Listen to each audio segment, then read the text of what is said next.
Yeah, we're going to record it. Okay, great. All righty. So thank you. Whoops. Now that we're recording, make sure everyone keeps their language PG, okay? Okay. Bill, you want to tell the people a little bit about yourself? Sure. Bill Himmelstein. I started a commercial real estate consulting firm almost 15 years ago after working for some of the larger firms for 8 years prior to that. We focus on working with what I call the end user of real estate. So the tenant, the buyer, and the seller.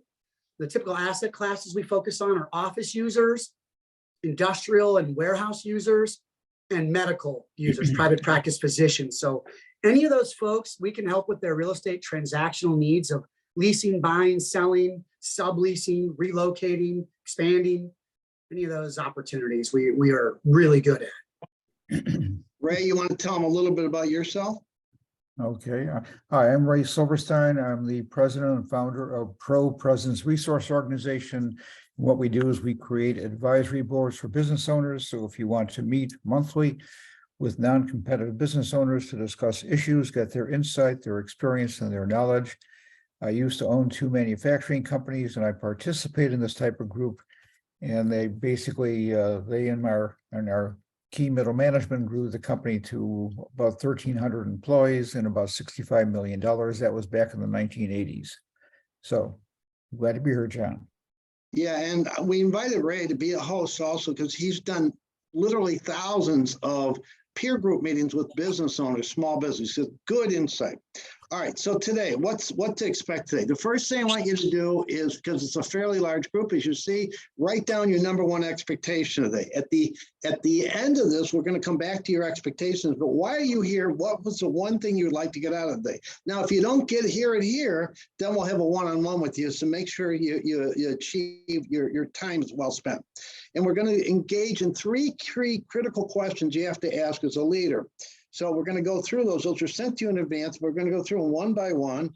And then at the end of it, we'll, many as you as possible, we'll discuss your particular expectation and, what came up for you today. Okay. So that's the agenda. So let's start with the first question. Write down what you want to get out for today. And the first question, my vision, my top 3 goals, my mission, and my values. My vision, goals, mission, and values. Are these 4 outlined? Are they understood by me? Are they understood by my team? Which is the cultural foundation. We're going to give you those 4 as a cultural foundation of your game plan for 2023. So let's talk about that. And what are your comments or questions on that? Start with Chris Wilburn. Chris, when I said, is your 2023 game plan clear for yourself, ready for 2023? What comes up for you regarding these things? Well, thank you. I appreciate the opportunity to join today. Yeah. So my mission, vision, and values have changed slightly since last year. Initially, I thought I would just recycle sort of last year's plan. But this year, I've decided to push myself, and so I have a new kind of a word that I'm keying my mission around, and the word is, for me, this year is to level up. Okay. And so that word means to me that I really need to raise my personal skills and my professional skills to a new level this year to enable me to really participate in more of a management role in my organization. So my mission, vision, and values are kind of be scoped around that. Right. Todd, why bother with this? I think, echoing sort of what Chris just said, if you aren't aware of what you're trying to accomplish or set in place, sort of where you're headed, then the reality is that you're not going to be able to, using his term, level up, keep things moving in a positive direction. And so that's why it's important to have kind of these foundational pieces in place, because without them, it's really hard to know what you're really trying to accomplish. Now, Scott, I noticed, Scott, you're in Studio GC Architect. Scott Delano, are you an architect? I am, in fact, yes. Okay, so he's the best architect, in fact. Okay. Not So- just an architect. So Scott, some people would view, and I would view, that culture is the foundation of life and business. Since you're an architect, any comments you have or questions about these foundational elements, vision, goals, mission, and values, anything that pertains to your thoughts that you have or questions you have? Yeah, I mean, it's deeply connected to what we do. So the firm does architecture, but we also do strategy as it relates to workplace. So there are things that you should do to support a culture that architecture can help with, and things that if the architecture is done in a way that doesn't support that culture, it's very difficult to get that moving. And so there's a huge overlap between some of the things you're talking about now and the things that are of primary concern to me when I'm talking with my clients. Right. So what sounds abstract, culture, if you break it down into these units, and there's other things you can do, it becomes very practical. And if you really think about how you're going to build a plan, well, if you don't know what the foundation is, what kind of house can you build? So Doug, you've done a lot of work around this. What's comments or questions do you have around these four elements? Well, I'm just checking to see if there's anything that I'm missing. I mean, I've had vision, mission, values for years, and but you know, you always can learn something. You hear something new from time to time that you didn't think of. Last year was my year of culture. I was working on culture really hard, putting some things into place,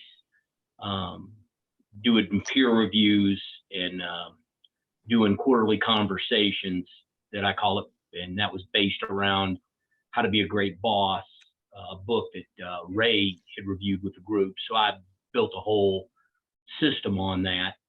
And so I'm just seeing if there's anything that I'm missing.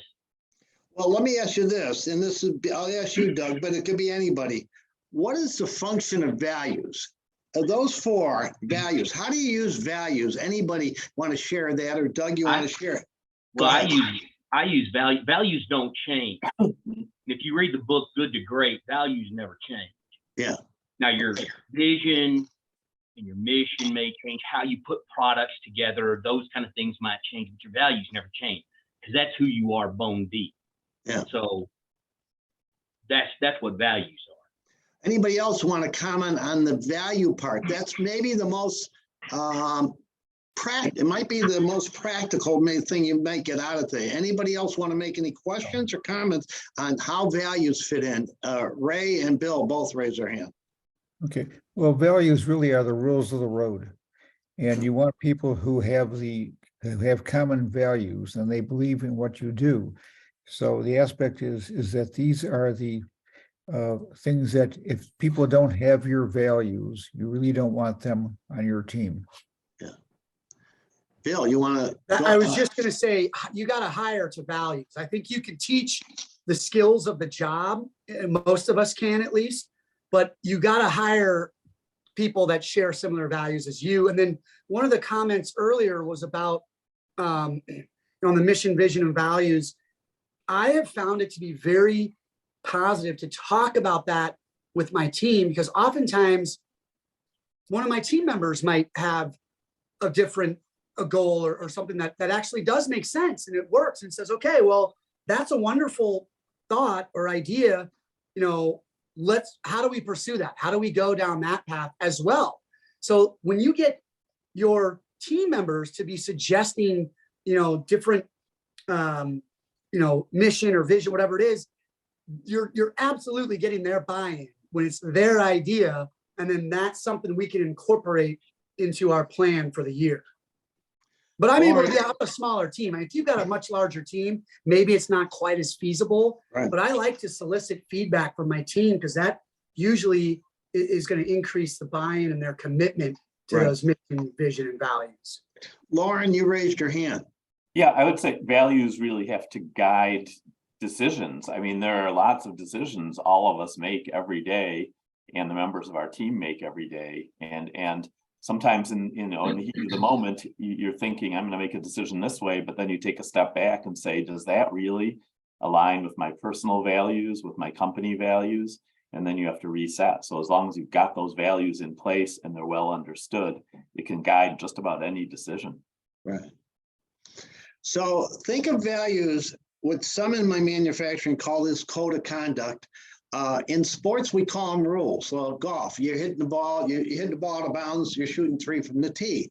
And as Doug articulated, these are the non-negotiables. So what some people bring up, and if you're thinking, well, whether they're virtual or non-virtual, whether they're live or non-live, whether they are boomers or they're 20-year-olds, these are your non-negotiables. Where a mistake people make is making the non-negotiables negotiable. That is really confusing to people, and it makes things a lot more difficult.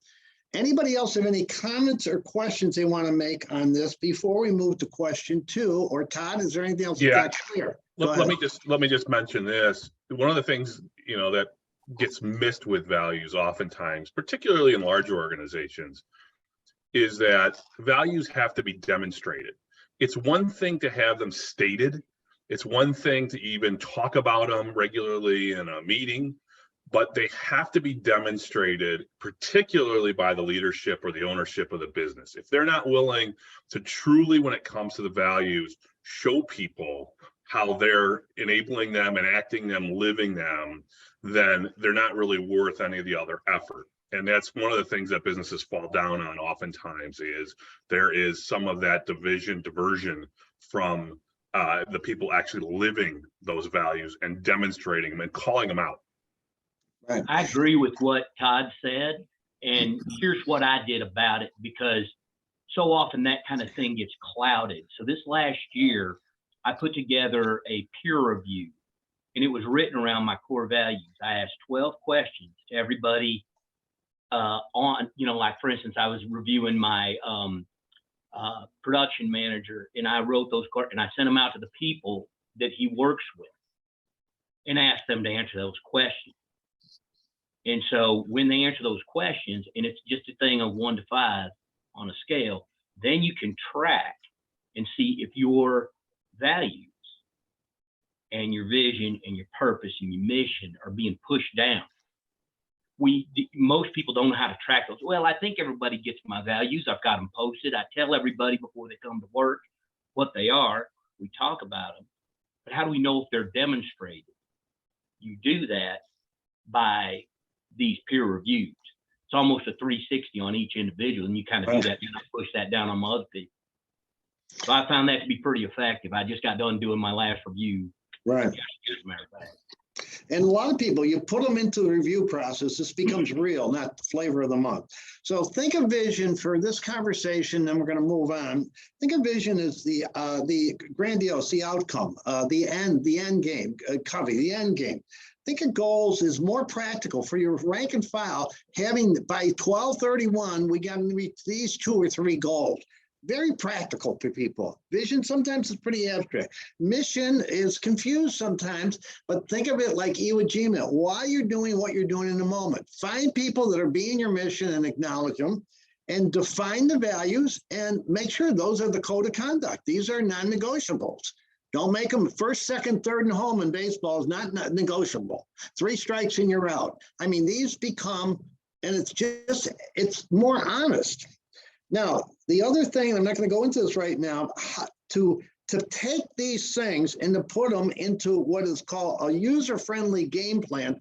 Think of Phil Jackson, 11 Rings.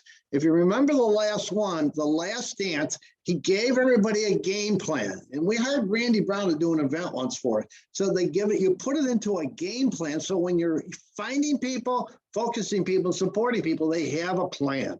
And that's very powerful, and it's very leading edge, and it can help in employee retention. Okay, let's go to question 2. Todd, I'm going to turn this over to Todd in a minute. It is continuous improvement, development, and established constant, like a habit, like brushing your teeth? Or is it something we only do when we have to? Todd, do you want to talk about this a little bit, and then we'll have a group conversation? So continuous improvement sometimes gets misunderstood because it has a certain context, particularly as you talk about manufacturing businesses and so forth. But what's really meant here is ongoing development. How do you ensure that within your business that the people are developing themselves in terms of what they do and the craft, trying to master that? Whether it's somebody who's in a technical role, you know, developing software, or if it's someone who's interacting with customers, or whether it's someone who's collecting on your accounts receivable, all of them have a trade of sorts that there should be a recognition and acknowledgement that you want to continually advance and enhance your skill sets there. And then that should be encouraged as far as the organization goes as well, to show that the company is always undertaking activities to make it better from the standpoint of supporting its mission, but even just from a tactical standpoint of what it actually does on a day-to-day basis, process-wise, capabilities-wise. How are we ingraining into the DNA of this place that getting better, always looking to make incremental improvement is something that is absolutely essential. It's something that we don't sacrifice, or we don't take shortcuts on. So Ryan, let me ask Ryan, let's go to some of you. Ryan, is continuous improvement a habit like brushing your teeth in your company, or is it something you only do when a crisis occurs? I guess it depends on where my focus is. You know, me personally, I'm a huge continuous improvement believer, and you know, the brushing your teeth, taking a shower, working out, it's something that has to be done as someone that, and like all of us, regardless of what industry you're in, that you're always putting out fires. I think there's certain times when I feel like I don't have time to do the continuous improvement. I've been constantly trying to do a better job with my team to say, hey, you need to pull an hour out of your week to work on these things. So we've you know, just this past year, whatever you want to call them, continuous improvement rocks, or you know, the goals, whatever they're called, Right. for your company. But I think it's just one of those things where if you can consciously bring it up as a reminder, or a accountability reminder to your team once a week, it makes a huge impact. I think the challenge that myself and a lot of people have is they want to come with this massive, you know, new found belief on life whenever they do a continuous improvement in 1 week and have it be done. I'm a huge you know, that's a problem with me. I did it. It's done. It's over with. Yeah, right. So Ray, let's ask Ray this. What gets in the way? Ray, you've done thousands of meetings with business owners. What gets in the way of continuous improvement, and what would you say about it? Well, generally what gets in the way is the short-term goal as to what you want to accomplish. Continuous improvement is a long-term vision, and it's a long-term need for the companies to be competitive and to also to have a learning experience. If you, so what happens is that when you work on the present, you don't always think about the future. And continuous improvement is basically improving you, improving the organization to be able to survive and succeed in the future. What about anybody else want to jump out? Laura, you have any comments on this? What gets in the way of doing continuous improvement in your company so it becomes a habit versus, versus an emergency? Well, for us, it's always clients first. So that is, you know, something that we have to work on, because we always put client work and client things first. Right. And so company goes behind that. Right. And by the way, this is common. Laura articulated that, but what comes behind it is A, taking care of others, or B, taking care of clients. And we all know as business leaders, we have to do tactical and strategic. So yes, we have to take care of clients, obviously, but we also have to take care of the company. So the really issue here is why bother and how to get this ingrained into your system. So Ray wants to say something else. Well, John, this is really a responsibility of leadership. And it's not, in other words, you have to really have programs where people will go to workshops, seminars, programs such as this.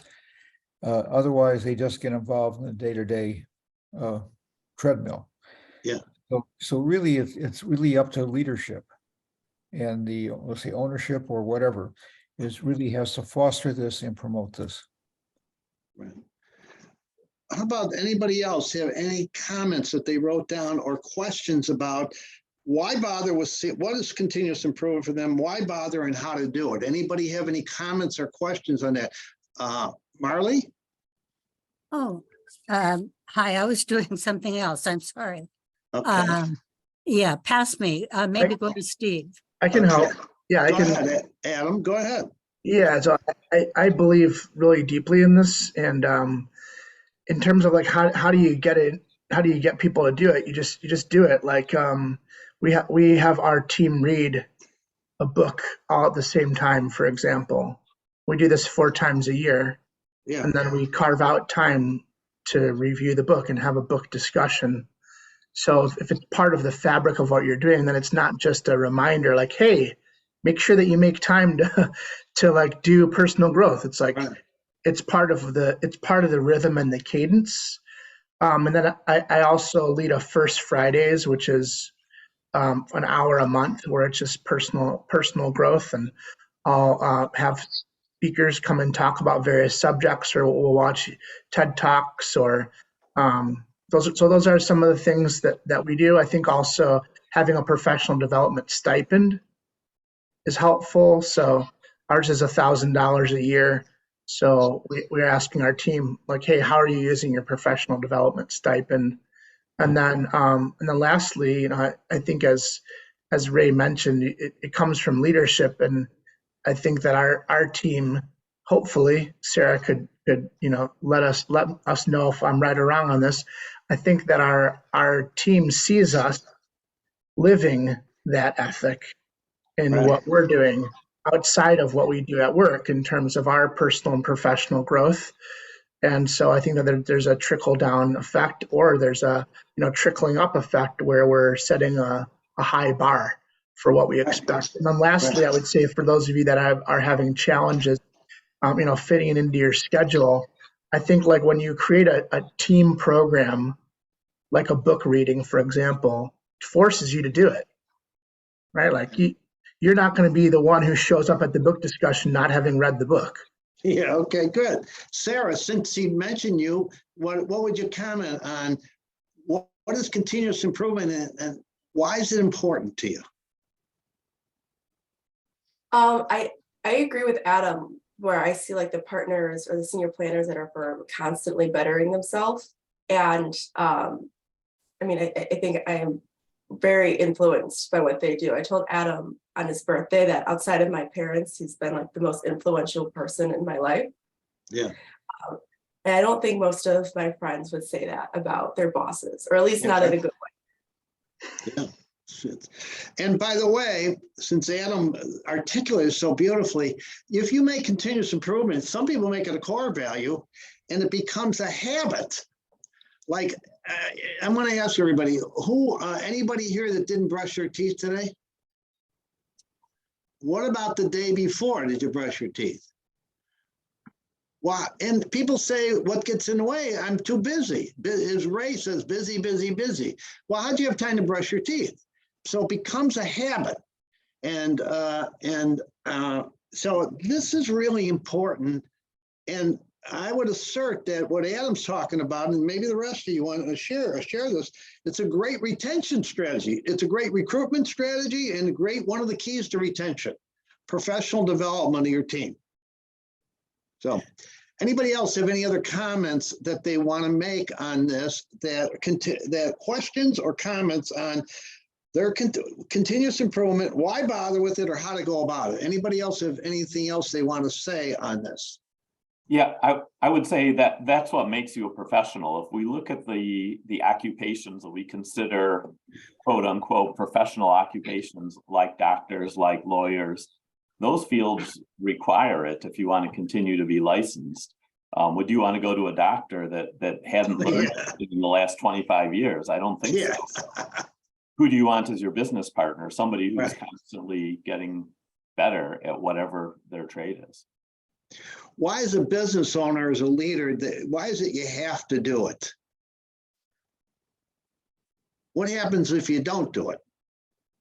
You know, it's just hard to lead a growing organization. Like, what if you tell your people we want to grow, but you're not growing? Then it's a mixed message. Right. Now, what Todd said, which is very true in distribution manufacturing, when you say CI, they're thinking, well, we got to buy a new machine, what have you. See, I view CI starts with you. So, and you can do a lot of work on this, but it sounds dramatic, but change or die. Same for individuals, teams, and companies. So you have to always be changing. Phil Jackson said, you can never, when you win a championship, you can't stay the same, you know, because it's changing. So, Also, I think if I can throw in a comment real quick, Yeah. I think Todd also said, you got to practice what you preach. And I Yeah. think when you're not doing that, there's no role model for people to follow in the footsteps of. So when you are able to put into practice the things that you're, the values that you're talking about, I think it makes it a lot easier of a model for your team members to follow, because they're seeing it, they're watching it being done. They're like, oh, okay. When this, say, questionable activity came up, the leader of my company went with the ethical route, and he does it every time. Interesting. Well, maybe that's what I'll start doing, or I think leading with example is 100% key. Yeah, there's a real close correlation between the values and the ongoing development of the organization. And both have to be reflected through their leadership. If it's not really presented and demonstrated by the leadership, it will not kind of proliferate throughout the organization, and it's really critical. I think there's one thing that keeps being said over and over again, but I don't know, sometimes you miss the obvious. This is an intentional measure. This is not something that is done, oh, I just kind of live my, you have to be very intentional about what you're doing. And what Adam talked about is the important thing is you schedule that intentionality. I'm going to be intentional, and I'm going to use this to be intentional about how I do this. Because understand, make no mistake, your destination will be determined by your direction. It is not determined by your want or your hope. You set a direction that I am going to purposely do this. Then you will reach the right destination. Great, good comments. Satish, I hope I pronounced your name right. Anything you want to say about this, or we said what we discussed so far? No, I mean, my take on this is kind of slightly different, right? I think what I find struggle is with continuous improvement is how do you keep the motivation of the team, right? I mean, as a leader, you do the stuff that you want and all, right? But end of the day, for your team, right, they still need to have that motivation factor to continue doing it, right? If I mean, it could be the results they measure, or it could be like, they try it and give up, right? How do you build that consistency in continuous improvement that your team is able to continue doing it? Let's go to the third question, and I think it might come up in the third question, okay? So and by the way, these questions that we're asking start with yourself, your team, and your company. You can apply this idea. Do I have a unique, empowering game plan for myself, for my team, and my company? And we're proponents of putting this in writing. Okay, question number 3. Do I/we have in place the right PST? People, structure, and tools. This is for yourself, your team, and your company. Do I have in place the right people, structure, and tools? Now, what I would assert, Satish, is that somebody like Doug, and I imagine even Adam, has this built into the structure. This isn't like arbitrary. Is that accurate, Doug? We do a disc on anybody that comes to work for us. Yeah. So I know kind of where they do, because in the fact that I would like to grow, I want to know if these people can up their game. So in up their game in ways that in nowhere could have to help me put people in the right place. So yeah, I do that. Yeah, but and what's you, Satish, I just throw this out at you. I had a real struggle doing what you're talking about, and I started having a weekly meeting. And in the weekly meeting, I'm maybe a little different than a lot of you, but I do manufacturing, so I have matrix, and part of my mechanical core values is profitable, right, and on time. And so I track those matrices and I show those matrices and we talk about those things. So that's how we get kind of everybody on the same page. So you may want to track something and that will lead you to being able to have a weekly meeting and you can talk about those things. So it gives you that opportunity. Again, it has to be intentional. Doug, you mentioned DISC. Why do you DISC people when you hire them? Because I want to know how they fit. I don't want everybody being a D. I don't want everybody being an I. I don't want everybody being the same dadgum thing. I need certain people. I mean, I happen to be a D. And so I got to have C's around me to pick up the pieces from me just going off in my tangents and going, hold it. You got to have some structure to that. It's like, well, I'm going to put that in place in a minute. This is what we're going to, this is what we need to do. I mean, I've worked on those things, but I mean, I know what my natural thing is and I know what I need around me. So what Doug is talking about, for anybody who doesn't know, Young came up with introversion, extroversion models. So these 4-dimensional models describe people into 4 areas. So you know if you have a type A or a talker or a listener or an anal retentive, and you have to do different things with them. So we're not going to go into that here, but anybody else, let's talk about people, structure, and tools. What are the people I need around me, personally and professionally? What is the structure I need around me? And what are the tools? Let's go to Martha. Martha, what jumps out at you when I said that?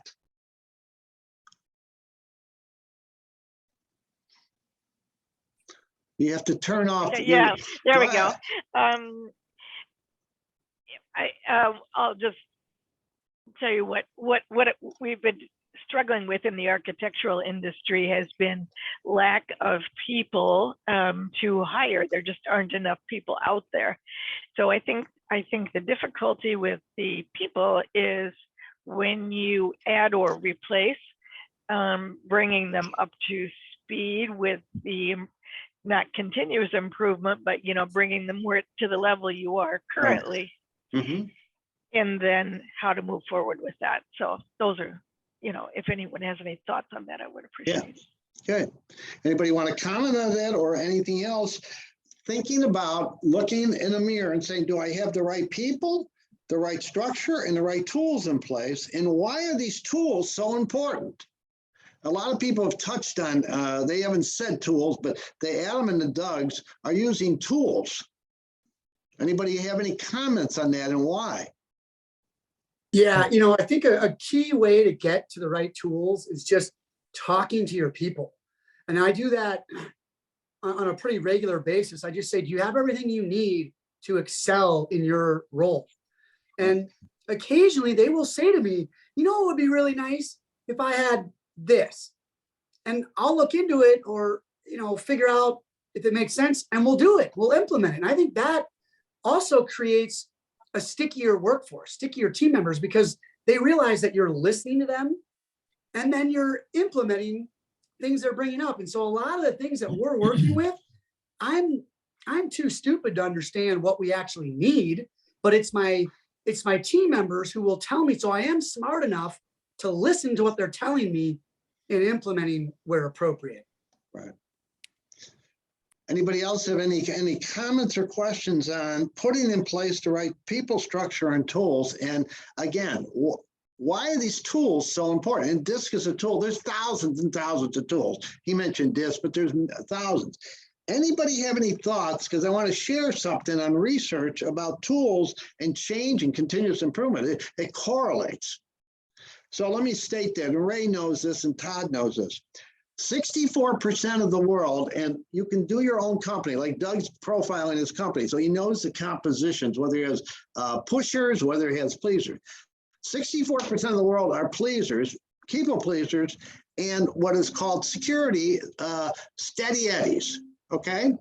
Now, if you're trying to do change with them, they may have good intention, but they're going to need a tool. Buckmaster Fuller said, don't teach a person, give them the tool, change the way they think. So you just can't, like the Dougs of the world, the high D, all you got to do with the Dougs of the world, even the Rays say, well, you couldn't do it if your life depended on it. And then they're going to show you that you're wrong. But most people aren't like that. So you need to have, this is what we do, how we do it, and helps them change. It's a very powerful concept. Ray, anything you want to say about that? Well, I think the aspect is you're talking about people, but also you have to have the right people in the right seats. Yeah. And that goes back to your structure, because you can have the right person, but if you have them in the wrong seat, they're not gonna be happy. You're not gonna be happy. The team's not gonna be happy. From my experience, the middle management and the upper management are really the key, and you have to have the right people in these seats to be able to motivate and illustrate and teach the structures that you're talking about, John. Yeah.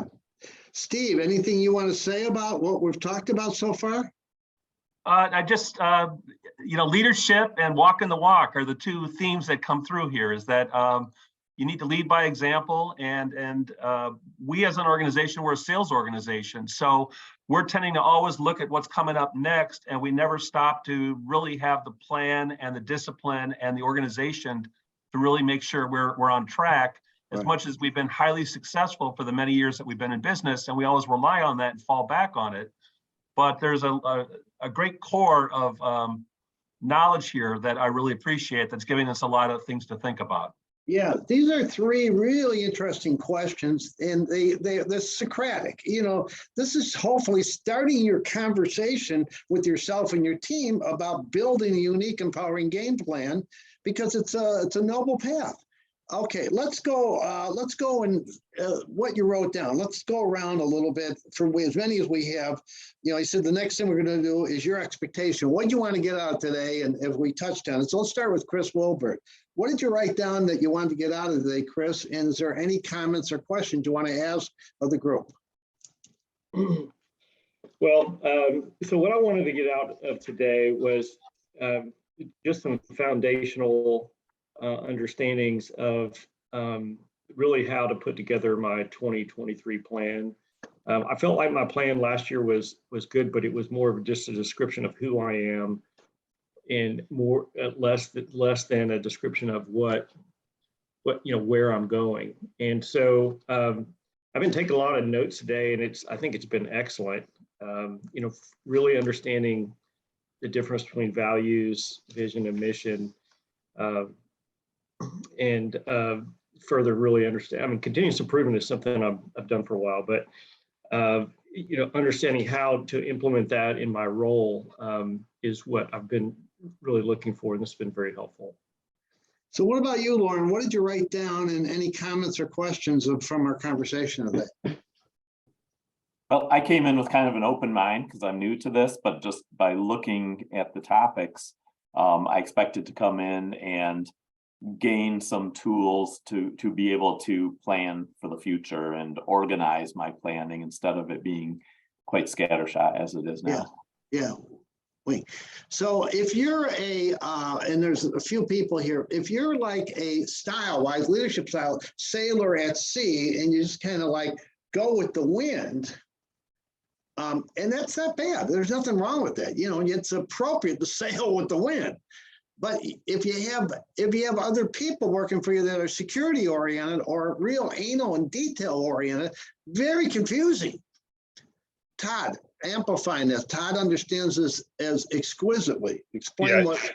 Yeah, leadership style and approaches really do have to match the people that are being led and what their expectations are, or where they're at in terms of what they can actually accommodate. If the leadership style let's put it this way, if you've got people who happen to be very deliberate, happen to be very detail oriented, they're going to look for a leader that spells things out for them. They're not going to look to be able to be compatible with a leader who just gives the very biggest picture and then expects action. So that's really an important component of this. And frankly, it ties back to something else I'll just share real quickly.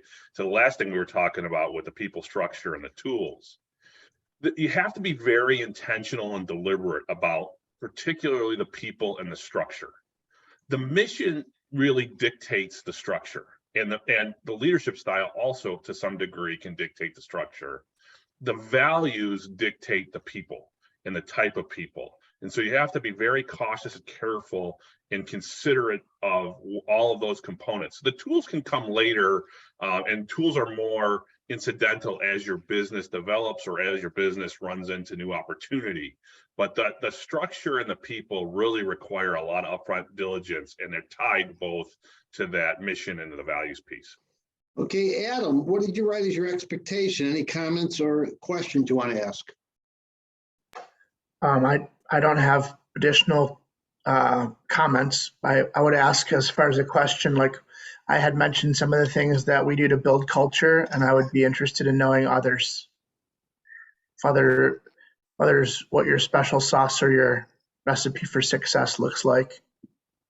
Anybody else want to say what their special sauce is? That give him for his recipe that may enhance, that works, that you find, hey, this is a great idea that I use to find, focus, support, and retain people. Anybody else have anything else they want to share there?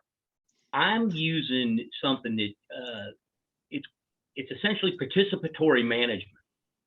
And so how does that work?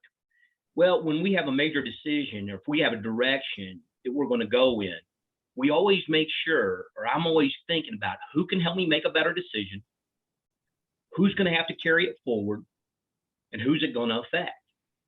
Well, those people need to be in the meeting up front, because then you're going to hear all the issues up front, and they're going to get to say what they need. And then once you make a decision, because make no mistake, this isn't a decision by committee. I'm going to make the decision. I'm the one spending all the money, but I'm listening ahead of time, and then they all had an opportunity to say what's on their hearts and on their minds, and then we move forward. So, but everybody knows up front what we're doing. They don't know on the backside, hey, I made a decision and y'all got to come up and figure out how to deal with it.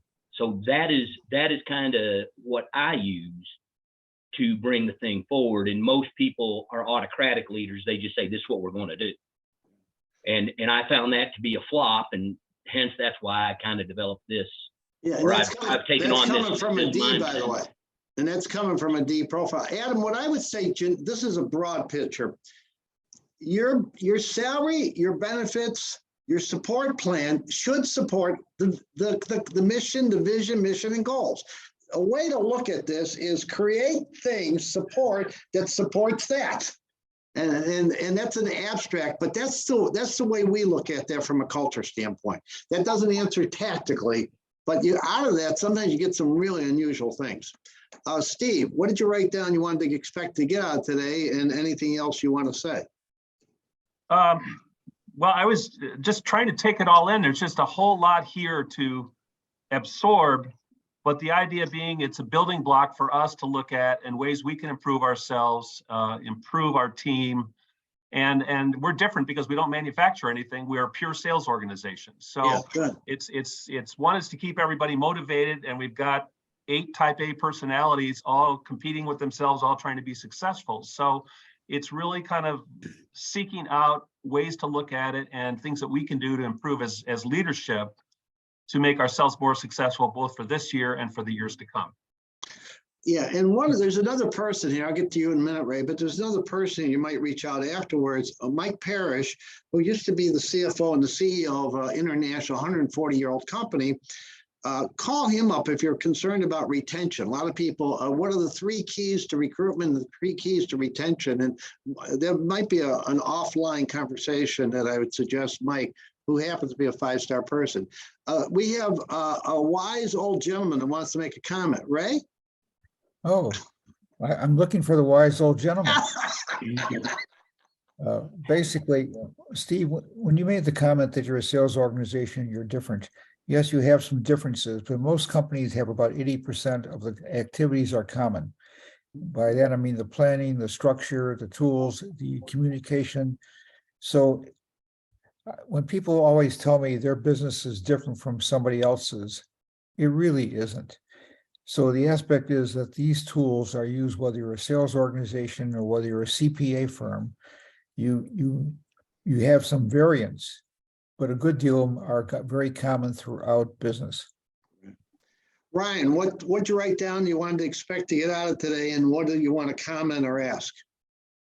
I always say, get a nugget or two out of every one of these presentations. I mean, I've done this enough years with you that I could probably present this to the group if I had to. But at the same time, getting the different little nuggets from whoever it may be, people I've heard before, new people. Yeah. It's invaluable stuff. So that Good, great. I'm thankful as always. Right. Laura, what'd you write as your expectation, and any comments or questions you want to ask the group?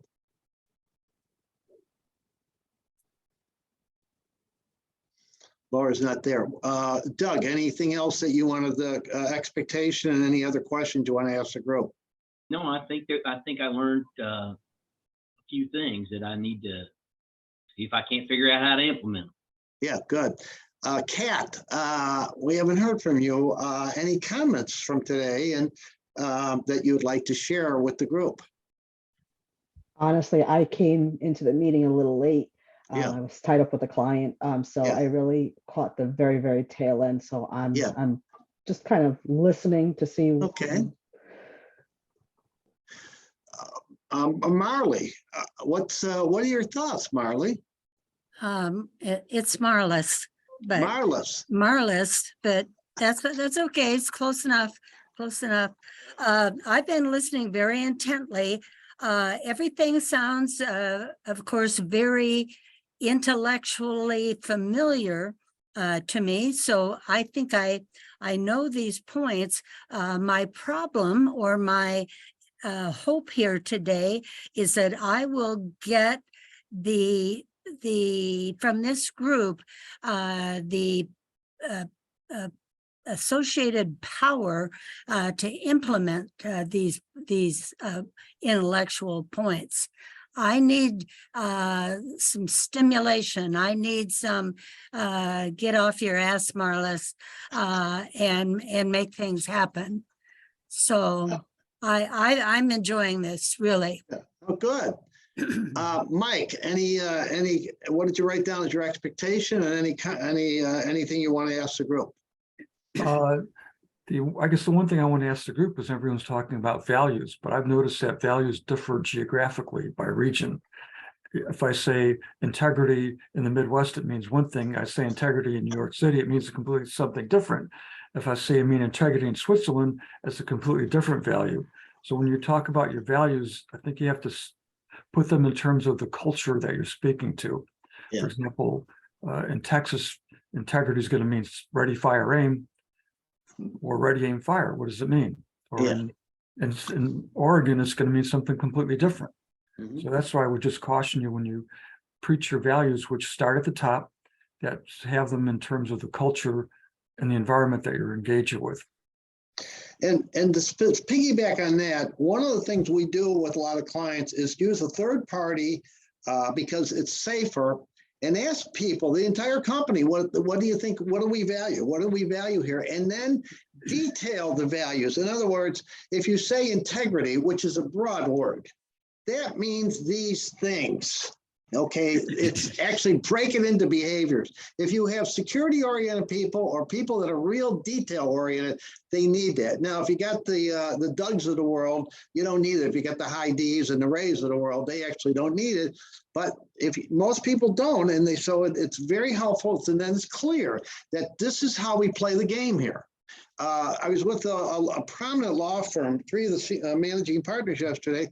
And they said, like the returning calls. We asked them, is that he used the word goal. I said, is it a non-negotiable? What's your customer service responsive rate? Then that would be something you can be tangible on. You know, this is what we expect. This is a non-negotiable. Scott, anything else that you want to say you put down for today and that you want to ask the group? Yeah, I mean, one of the things that I was looking to get today is just the view of a similar topic to me, but through a different lens, right? So, and Martha knows this as well, as architects, we don't create any primary research, really. We're always sort of synthesizing. And a lot of the information that we're talking about here is stuff that we're talking about through the lens of space. So it's helpful to see it in a different way.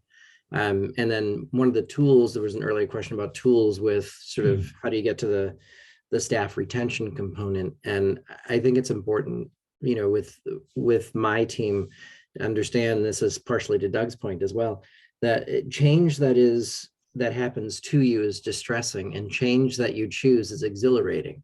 So you have to involve people in any change that you're asking them to go through.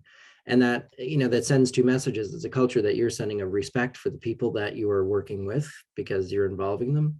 But then you also may find in the conversation with them about that change, that there is a change that is better than the one you had charted before, right, simply by involving them and asking it. So I think that's one of the things that we do quite a bit when we talk about space, but that also has to do with structure and people. So those are important things I think that we try to carry with us. Yeah, and what you're getting from Bill Himmelstein and Scott here, this abstract idea about structure is very pragmatic. It becomes, and they understand this. So you might offline have a conversation with both of them. For example, Bill, when he's designing space, he uses DISC a lot, and he likes to know what the kind of people that are there. So it's designed in a way that fits the people. Very, very, and most people don't understand it. Bill, you want to say anything about that? Yeah, I mean, that's why I've got people like Martha and Scott in my network, because I can find someone 5,000 feet, negotiate a great deal. That's the easy part. But what's going to drive those people to want to come into the office?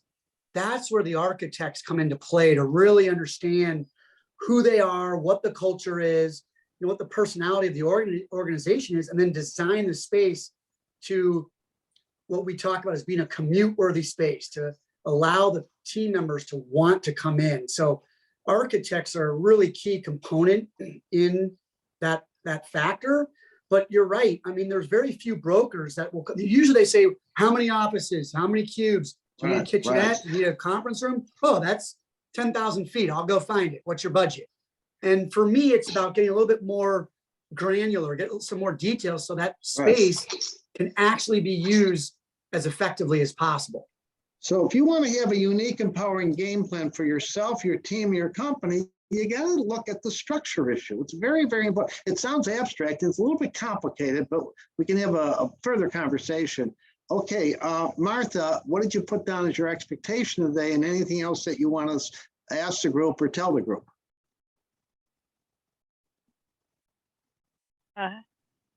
I agree with Marlis. Really, I was wanting to light a fire. I mean, it's not as though we never thought about continuous improvement before, right?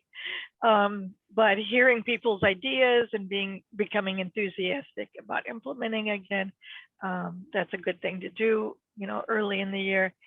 And I particularly, if I might say so, enjoyed Adam's comments, which were very particular and precise.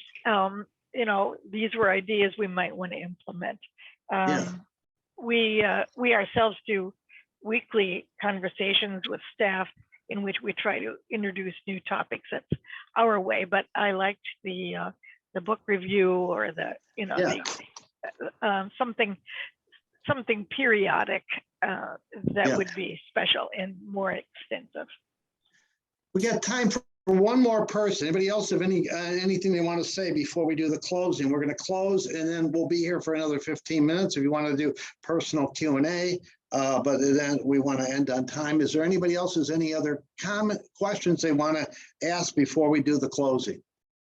Yeah, John, I really enjoyed Ray's and Scott's, and I'll put them together, leaders involving people in the decision-making process. I like that idea really very much. In terms of goals, you can set up your goals. Leadership involve people, so people are accountable to the goals.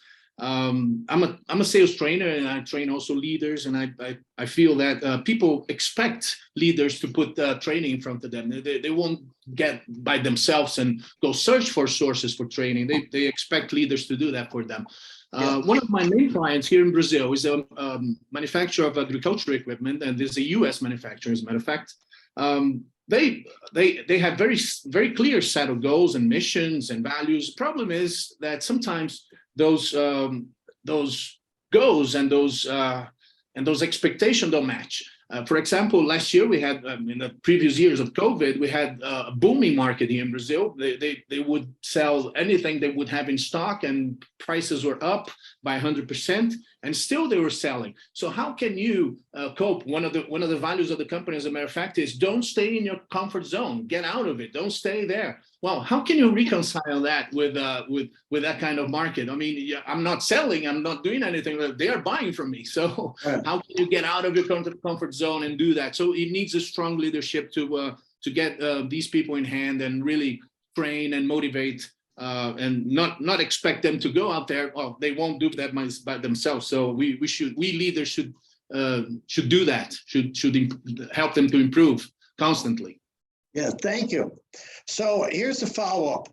You'll get this week, most likely this week, an opportunity to have a one-on-one to discuss any expectations you have or any other. If you want to dig a little deeper into this, you can have a one-on-one and we can talk about it. We have an educational event on the 21st called Understanding the Nature of Your Ego, Introduction to Understanding the Nature of Your Ego. Now, if you think ego is about other people, that's not an appropriate workshop for you. It's only for those people who are ready to see, they want to understand, and it will bring in scholars like Carl Jung, Dr. Stone, Frankel's insights into the subject. So it's not for the average person, but if you want to be a more advanced leader, you can come to that. And then the third thing is a disc. A couple people mentioned, if you want, Darlene and our team does disc profiles all over the world. If you want to take a leadership profile on yourself, you can take one free one, and it should help you answer the question of how others see your natural leadership style. So if you're hiring, you should say to people, here's my natural leadership style. Like Doug said, you know, he's a D. So he goes and tells people, this is how he approaches things. If you can't take that, don't go work for Doug. So you can do that. And then lastly is if you want to have a 29-minute session with your team around this in a little more depth, we'll do that live or Zoom. So Todd, is there anything else you want to say before we close out? I think the only other thing I would say is that I think it came out loud and clear here that any of the things that are tied to this game plan and all of the pieces that are underneath it, mission, vision, values, all are really leadership responsibilities that then need to be driven and kind of matriculated throughout your organization. So you got to be intentional about it and really give it the just due it deserves. And you have to be committed to really demonstrating it. Thank you for your time today. It's officially 10 o'clock or it's 11 o'clock. If you want to stay and ask more questions, you're welcome. But if you need to go on, we understand. And you're engaged. So it's a nice group. It's an easy group to facilitate. Thank you.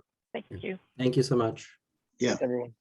John, I have one comment for you. Thank you. Go ahead.